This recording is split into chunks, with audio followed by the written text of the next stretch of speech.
wabarakatuh. Waalaikumsalam warahmatullahi wabarakatuh. Alhamdulillah. Wala quwwata illa billah. Allahumma shalli ala sayyidina Muhammad wa ala ali sayyidina Muhammad. Amma ba'd. Yang kami hormati dosen mata kuliah kelas manajemen dan yang saya banggakan teman-teman kelompok 5. Kali ini kami dari kelompok 5 akan mengsimulasikan praktek micro teaching mata kuliah classroom management, di mana nanti kami akan mempraktekkan cara mengajar dan juga mengelola kelas yang maksimal itu bagaimana. Tentunya dengan sesuai dengan RPP yang kami buat masing-masing. Nanti dari kami akan mempresentasikan satu persatu. Sebelumnya kami akan memperkenalkan dulu kelompok 5. Yang pertama saya sendiri, Muhammad Ismail Abdussalam. Yang kedua Pak Ramplan. Yang ketiga Pak Riful. Yang keempat Pak Hizam. Yang kelima Pak Rian. Dan yang keenam Pak Adi. Oke, untuk mempercepat waktu, langsung saja nanti untuk praktek simulasi akan dimulai dari saya sendiri selaku moderator. Nah, dilanjutkan oleh Pak Ramlan, selanjutnya Pak Arif, selanjutnya Pak Hizam, selanjutnya Pak Rian, akan dan Pak Adi. Oke. Assalamualaikum warahmatullahi wabarakatuh, anak-anak. Waalaikumsalam warahmatullahi wabarakatuh. Waalaikumsalam warahmatullahi wabarakatuh. Oke anak-anak, sebelum kita memulai pelajaran, mari kita berdoa dengan pembahasan Al-Fatihah. Al-Fatihah.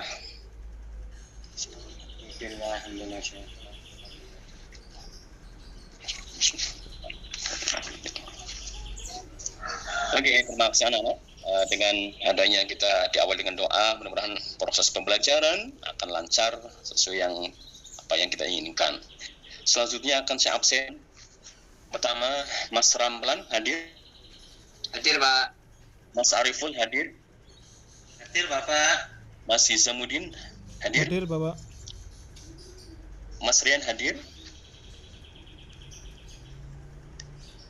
Mas Adi hadir, Mas Adi. Hadir, Pak, hadir. Oke, berarti hari ini hadir semua ya? Iya, Pak. Iya, Bapak. Oke, gimana kabarnya?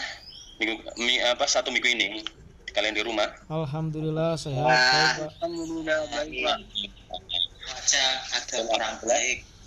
Alhamdulillah, walaupun cuaca sedang kurang baik, tetapi kita masih dalam keadaan sehat walafiat. Nah, karena dengan sehat kita bisa mengikuti pembelajaran pada hari ini. Oke anak-anak, sebelum proses pembelajaran dimulai, ini untuk melatih fokus dan semangat ya. Ini saya ada espring sebentar ini. Kalau saya mengucapkan selamat pagi, berarti kalian tepuk tangan 1 kali. Kalau saya mengucapkan selamat siang, berarti 2 kali tepuk tangan. Dan selamat sore, berarti kalian tepuk 3 kali. Kalau saya bilang selamat malam, berarti seperti ini.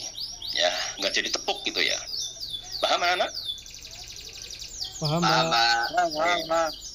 Selamat pagi. Selamat siang. Selamat sore. Selamat malam. Iya, alhamdulillah. Berarti fokus semuanya. Karena syarat untuk memulai sebuah pembelajaran harus fokus, itu syaratnya. Kalau nggak fokus, nggak bakalan maksimal nanti dalam bentuk pembelajaran. Oke. Selanjutnya 7. Nah, Bapak akan menyampaikan materi tentang sodakoh, bab sodakoh. Jadi tujuan pembelajaran pada hari ini kalian maksimal atau minimal kalian tahu apa itu sodakoh dan apa itu hukum sodakoh. Tuh. Untuk itu saya minta kerjasama pada kalian agar nanti pada saat saya menerangkan mohon diperhatikan, jangan rame, jangan ngobrol sendiri atau ngantuk, tuh ya. Oke anak-anak, langsung ke materi bahwa materi ini adalah materi kelanjutan ya, yaitu tentang apa itu sodak. Nah, di sini sesuai dengan kurikulum yang ada di kelas 8 MTS ini. Jadi sodakoh itu berasal dari bahasa Arab sodakotun, yang berarti memberikan. Sedangkan secara istilah sodakoh atau sedekah adalah pemberian sesuatu kepada seseorang yang membutuhkan semata-mata hanya mengharap ridho Allah Subhanahu wa taala. Terus bagaimana hukum sodakoh? Ya. Jadi hukum sodakoh itu yang hukumnya adalah sunnah muakkadah. Apa itu maksudnya? Sunnah yang sangat dianjurkan. Yaitu hukumnya sunnah muakkadah. Ya. Terus namun pada kondisi tertentu sodakoh bisa menjadi wajib. Apa contohnya? Contohnya nih, ada seorang miskin dalam kondisi kelaparan datang kepada kita untuk meminta makan. Ya. Keadaan orang tersebut memprihatinkan. Jika tidak diberi makan, dia akan sakit parah, atau bahkan nyawanya bisa terancam. Ya, sementara pada waktu itu kita memiliki makanan yang dibutuhkan orang tersebut. Ya, jadi pada kondisi demikian sodakoh menjadi wajib. Itu berarti kalau tidak dilakukan berdosalah kita. Terus juga hukum sodakoh bisa berubah menjadi haram. Apa? Ya, apabila kita mengetahui barang yang disediakan itu akan digunakan untuk kejahatan atau maksiat. Ya, jadi itu tadi pengertian tentang sodakoh dan juga hukum sodakoh. Sampai di sini anak-anak paham? Paham, Bapak. Alhamdulillah. Untuk yang terakhir ya, untuk sebagai pengetes lah. Kira-kira kalian tadi apa yang saya terangkan paham nggak? Hanya satu aja pertanyaannya. Saya akan bertanya kepada Mas Ramlan ini. Sodakoh itu hukumnya apa ya? Ada yang wajib, ada yang sunnah muakkad. Iya. Oke, alhamdulillah. Terima kasih kasih A+ untuk Mas Ramlan. Oke, anak-anak. Untuk pembelajaran kali ini saya cukupkan sampai di sini, dan ini ada tugas untuk kalian. Nanti kalian di rumah membuat macam tugas individu ya, berupa video pembelajaran tentang sodakoh dan hukumnya. Nanti minggu depan dikumpulkan. Oke, terima kasih anak-anak. Wassalamualaikum warahmatullahi wabarakatuh. Waalaikumsalam warahmatullahi wabarakatuh. Pak. Oke, selanjutnya Sebentar. Rekamannya putus. Jadi kalau lama-lama nggak kuat. Kalau tadi sudah kerekam kayaknya. Sebentar tak cek. Oke. Nanti stop. Assalamualaikum warahmatullahi wabarakatuh. Waalaikumsalam warahmatullahi wabarakatuh. Baik, anak-anakku sekalian, alhamdulillah, sholatan wa salaman ala rasulillah wa ala alihi wa sahbihi wa man wala wa la haula wa la quwwata illa billah. Anak-anakku sekalian yang kami banggakan, bagaimana keadaan dan kabar hari ini? Baik bukan? Alhamdulillah baik, Pak. Alhamdulillah, Pak. Alhamdulillah ya, walaupun agak sedikit cuaca kurang mendukung, tetapi kita masih dalam keadaan sehat walafiat. Bapak akan mengabsen anak-anak terlebih dahulu untuk memastikan kehadiran anak-anak sekalian. Yang pertama, adik Ramlan hadir. Halo, hadir ya. Baik. Yang kedua, adik Iskandar. Hadir, Pak, hadir. Baik, terima kasih. Kemudian adik Rian. Ini agak bandel ya. Iya, Pak, agak betul, Pak. Iya. Kemarin kayaknya nggak berangkat. Oh yaudah. Tidur, Pak. Oh lah iya. Tidur, Pak. Agak bandel loh. Jangan dong, Pak, adik Rian. Ntar ayah marah, papa marah, ya kan? Dan kemudian adik Adi Khairuddin hadir ya. Oh ya, hadir, dia melambaikan tangan. Baiklah. Balik yang kelima, adik Hizamuddin. Hadir Pak, hadir. Baik.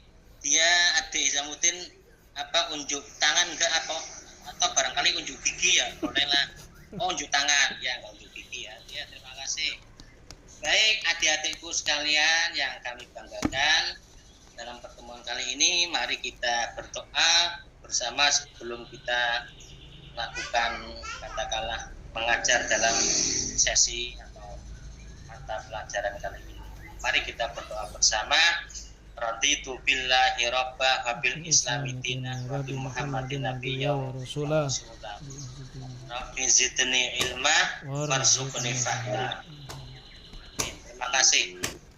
Adik sekalian yang sudah adik ketahui, Bapak sekarang mengajar ilmu fikih muamalah. Khususnya untuk kali ini Bapak akan mengajarkan tentang ibadah haji.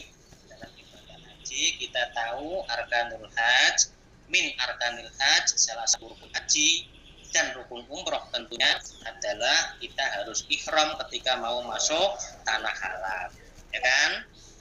Nah, ketika mau masuk tanah haram kita harus ihram, artinya apa? Meniati untuk masuk tanah haram dengan menyengaja melakukan ibadah haji. Kemudian pertanyaannya tentunya, lah kemudian tanah haram itu sebatas mana? Kan gitu toh. Jadi dalam ibadah haji atau umroh ada 2 mikot.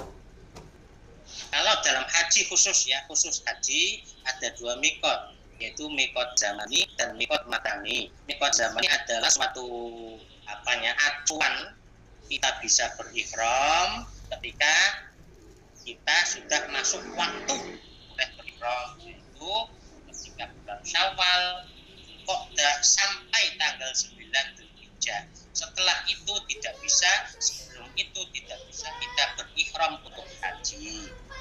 Namun untuk berihram untuk umroh tidak ada waktu mikot zamani, boleh kapan saja. Yang kedua adik-adik, dalam kita berihram itu juga ada mikot makani, mikot yang berbentuk tempat. Artinya kita ketika mau masuk tanah haram, batas-batasannya sudah dibatasi oleh mikot-mikot tempat setar yang ada 5 ya. Jadi mikot makani ada 5 tempat yang sudah ditentukan oleh Rasulullah, sebagaimana dalam Sahih Muslim disebutkan Kanjeng Nabi itu waqata li ahli Madinah dal Khulaifah wa li ahli Syam wa Misra al-Jufa wa li ahli Qarna Manazil wa li ahli Yaman Yalamlam dan sebagainya. Jadi ada 5. Yang pertama Dzul Khulaifah atau yang biasa kita sebut sekarang adalah Abyar Ali, yang kemudian kedua adalah Jufah, itu sebelah timur ya, sebelah barat tapi agak utara. Yang ketiga ada lagi Yalamlam, itu selatannya kota Makkah, biasanya untuk orang-orang yang dari kota atau dari negara Yaman. Yang keempat ada Qarnul Manazil, itu biasanya orang yang berpenduduk dari kota Arab bagian tanah tinggi, dataran tinggi, dan juga Yaman dataran tinggi. Dan yang kelima ada Zatu Irkin, itu biasanya orang-orang yang berpenduduk dari Irak. Irak nanti akan melewati mikot namanya Irkin. Dari semua mikot ini atau bukan penduduk setempat salah satunya, maka bagi siapa saja orang yang berhaji atau umroh kok melewati salah satunya, dia mikotnya. Itu tempat setar mulai adik-adik sekalian kalau nanti haji melewati itu ya. Jadi dari 5 mikot tersebut sekarang boleh kita klasifikasi, itu ada 3 adik-adik. Yang pertama orang Makkah. Sekarang pertanyaannya, orang Makkah di mana mikotnya? Orang Makkah atau diaspora, penduduk yang sudah mukim di Makkah sendiri, nanti mikotnya di Mekah sendiri. Tadi yang 5 tadi kalau orang yang di luar Makkah ya, orang afaki kalau bahasanya. Kemudian orang afaki yaitu orang yang tempat tinggalnya berada di luar mikot 5 tadi, itu nanti mikotnya 5 tadi. Artinya ketika mau masuk tanah haram harus sudah mulai niat ihram, berpakaian ihram. Ketika mau masuk tanah haram, ada mau masuk melewati mikot yang mau dilewati dari 5 itu. Dari 3 klasifikasi itu adik-adik, maka penduduk Mekah dan diaspora itu mikotnya di Mekah sendiri. Yang kedua, bagi orang afaki seperti kita ini yang jauh daripada mikot, nanti ada kalanya nanti mikotnya di 5 tersebut, ada kalanya juga kita melewati suatu tempat tanah haram, gitu, perbatasan tanah haram tanah halal, tetapi tidak menjumpai mikot 5 tadi. Terus gimana? Maka mikotnya ya di tempat situ. Sekiranya tempat itu kalau kita bentangkan garis horizontal kanan ke kiri menyamai dengan salah satu 5 mikot tersebut. Bapak. Yang terakhir, jika orang afaki seperti kita itu katakanlah melewati suatu tempat yang tidak ada mikotnya, contohnya Jeddah itu bukan mikot kan tadi 5 tuh, Hulaifah, Yalamlam dan sebagainya itu toh. Nah Jeddah itu bukan mikot, terus bagaimana orang yang mendarat menggunakan pesawat terus turun di kota Jeddah, sedangkan Jeddah bukan mikot? Maka jawabnya diperbolehkan. Karena apa? Karena dari 5 mikot tersebut minimal 2 marhalah sudah diperbolehkan. Artinya batas sedikit, batas minimal mikot itu 2 marhalah dari kota Mekah. 2 marhalah itu kurang lebih 80 kilo,640 meter. Tuh.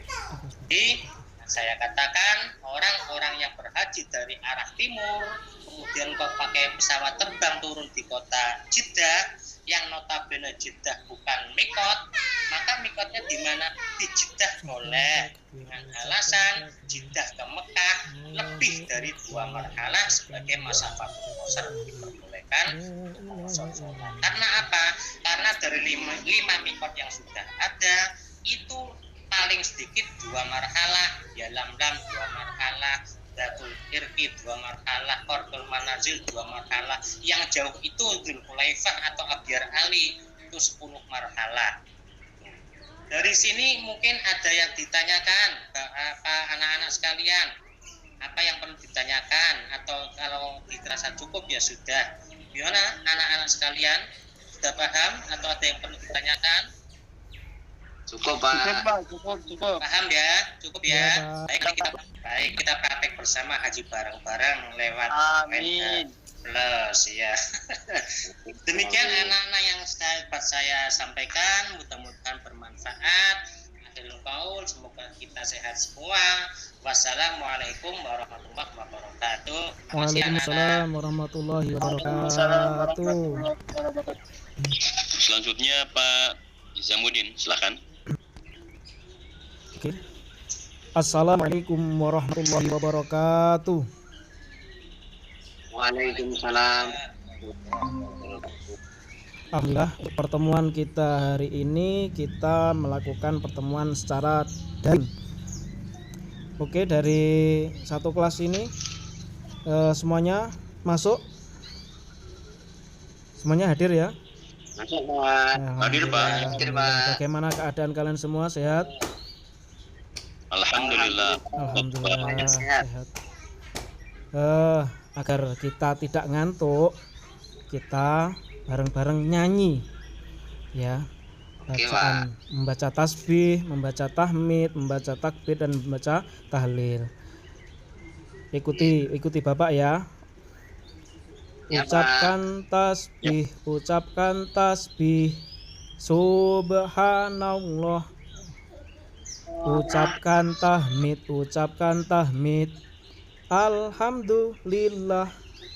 Ucapkan takbir, Allahu akbar. Ucapkan tahlil, la ilaha illallah. Oke.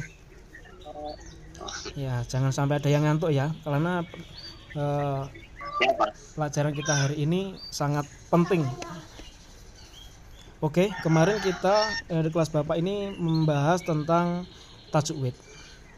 Kemarin kita membahas tentang hukum nun dan mim sukun. Sekarang kita akan membahas tentang qalqalah. Ada yang pernah dengar kol-kolah? Belum Pak. Belum. Oke. Kita langsung ke materi hari ini, yaitu kol-kolah. Kol-kolah adalah, ada yang tahu nggak kol-kolah? Ada yang tahu? Belum, Pak. Oke. Belum, Pak. Kol-kolah adalah Belum. Baru dengar, Pak. pantulan. Secara bahasa adalah pantulan atau memantul. Namun secara istilah kol-kolah adalah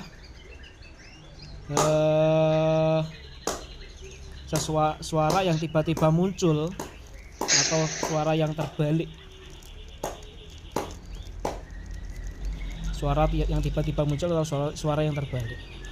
Kemudian huruf kol-kolah. Huruf kol-kolah itu dibagi menjadi 5.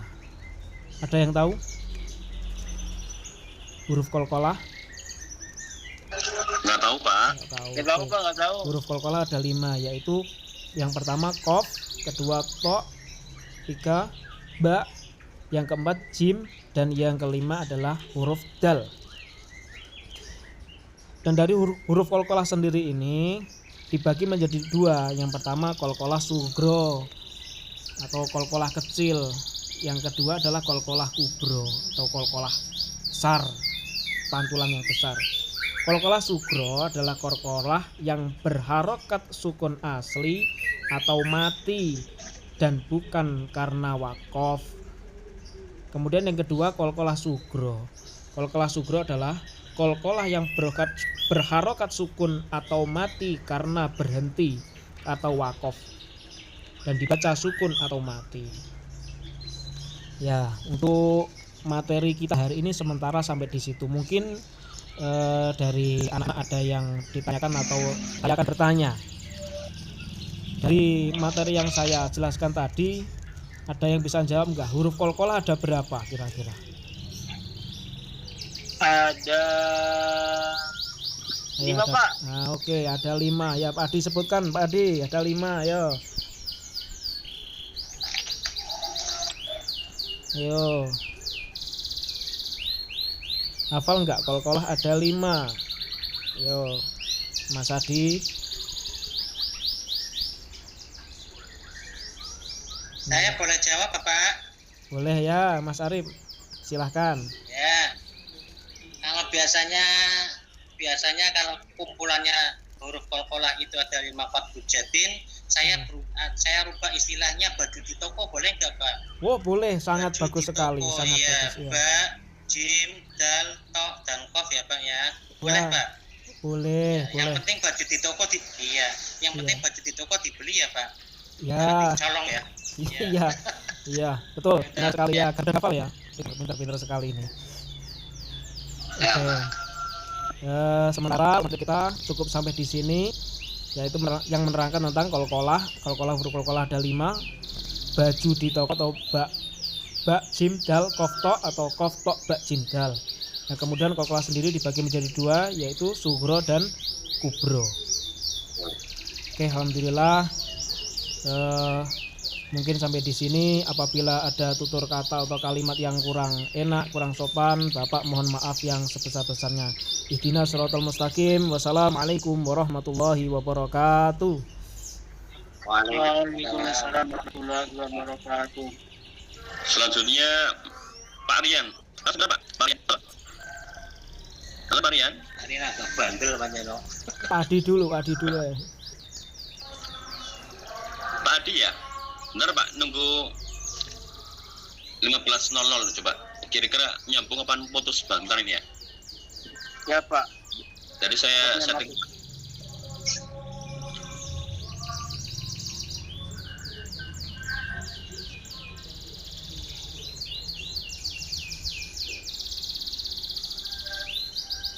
Jadi saya setting ulang sampai jam 3:30 soalnya. Coba kira-kira bisa enggak?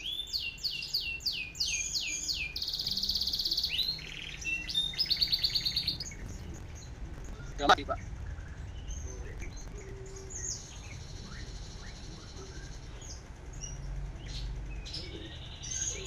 Halo?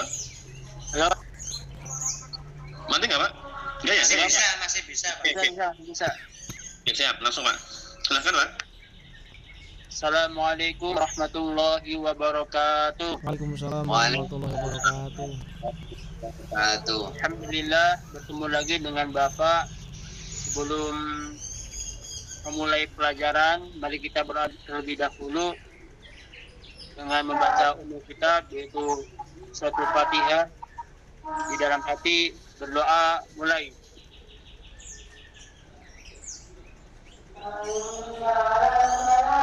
Berdoa selesai. Mudah-mudahan dengan diawali berdoa, pelajaran kita bisa belajar secara efektif dan bisa diamalkan. Untuk itu, apakah ada yang masih ingat pelajaran Bapak yang kemarin tentang rukun Islam? Bapak di sini akan menerangkan tentang rukun Islam yang kedua. Kemarin kan menjelaskan tentang rukun Islam yang pertama, yaitu syahadat. Yang untuk pertemuan sekarang yaitu kita akan membahas tentang rukun Islam yang kedua, yaitu sholat. Sholat secara bahasa merupakan doa.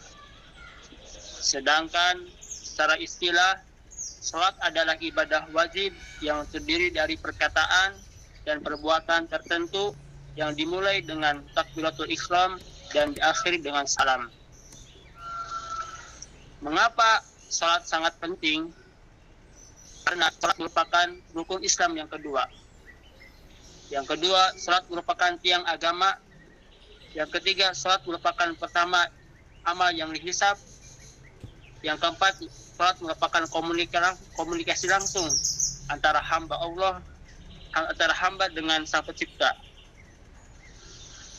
Untuk sholat wajib, saya akan menanyakan kepada anak-anak, dalam sehari kita melakukan sholat wajib berapa waktu, Pak?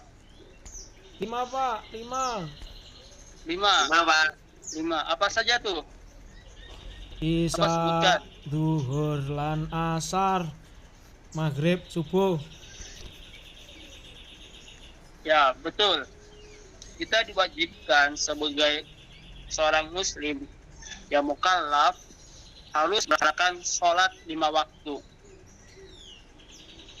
di waktunya, sesuai waktunya.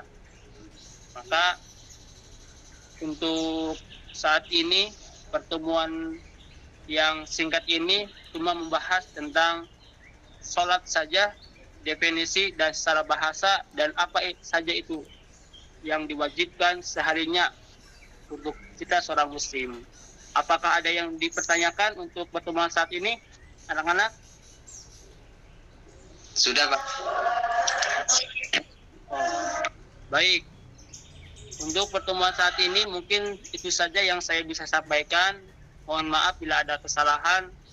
Wassalamualaikum warahmatullahi wabarakatuh. Waalaikumsalam warahmatullahi wabarakatuh.